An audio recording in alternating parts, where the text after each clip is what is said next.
तस्कर के फोन देखते ही एसपी साहब के मन में अकस्मात कई प्रश्न घूम गए।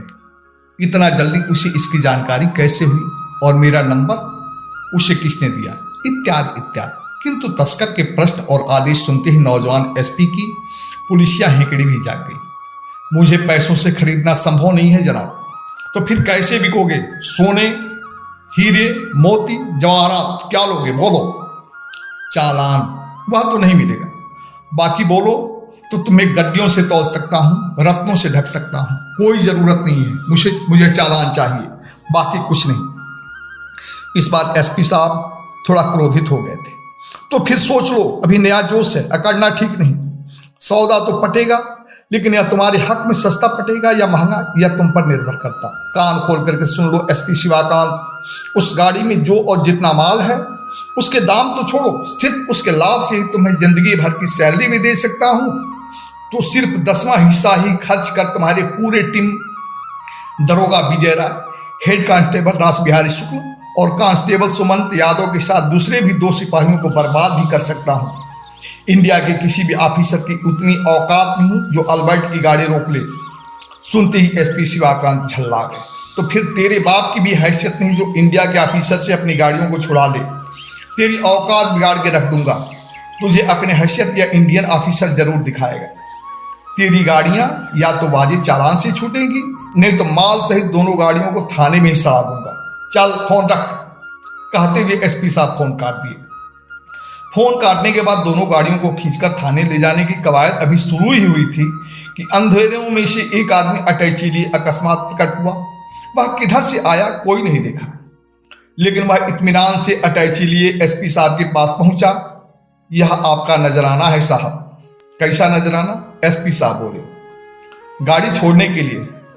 सुनते ही एसपी साहब चिढ़ गए और दरोगा विजय राय को आदेश देते चिल्ला उठे, इसे भी पकड़कर गाड़ी में फेंको, थाने में इससे हिसाब होगा।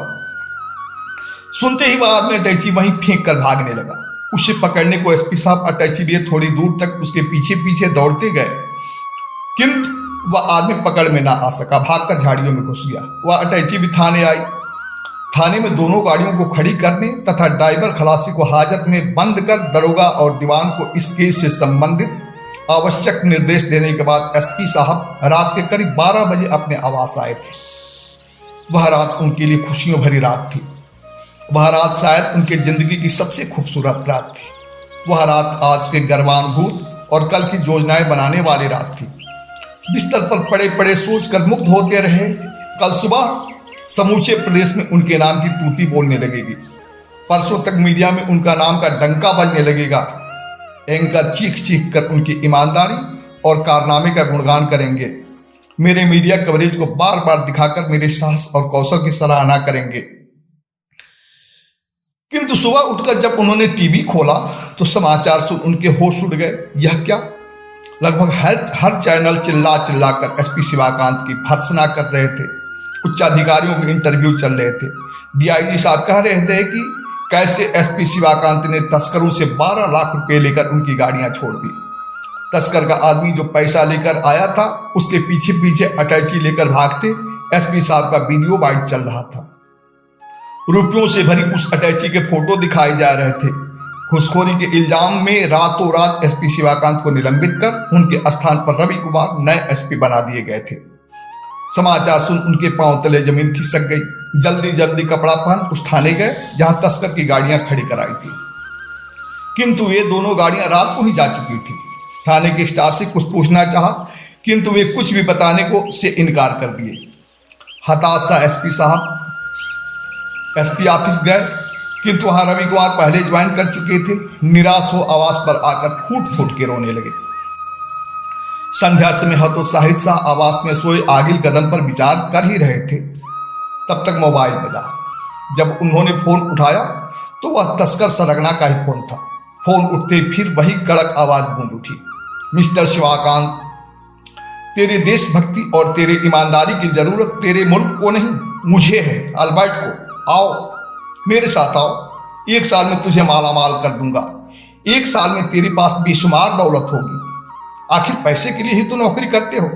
सुनते ही शिवाकांत चिल्ला उठे, नहीं, मैं अपने देश के लिए नौकरी करता हूं, मां और वतन के लिए नौकरी करता हूं, इनसे बढ़कर मेरे लिए कोई कुछ नहीं है। मूर्ख कहीं के, इतने के बाद भी तेरी आंख ना खुली? जहां समुद्र बिकने को तैयार है वहां तुझ जैसे घड़े की क्या विशा? तेरे जैसे वतन परस्त हिंदुस्तान के गलियों में कूड़ा बीनते फिरते या किसी मुकदमे में फंसकर चप्पल घिसवाते फिरते, लेकिन कोई पूछनहार नहीं। एसपी बन गया लेकिन पुलिसिया हथकंडा ना सीखा। तेरे मुल्क में असली वतन परस्त वही है जो देश बेचने का मादा रखता है।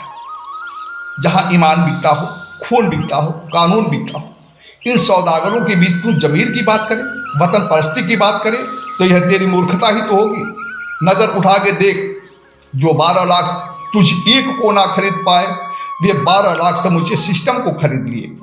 तेरे एक के भी ना बिकने से क्या हुआ? देशभक्ति और ईमानदारी से तुझे क्या मिला? बस आंसू। मौका है, वक्त दे रहा हूं, सोच लो। कहते हुए फोन कट गया।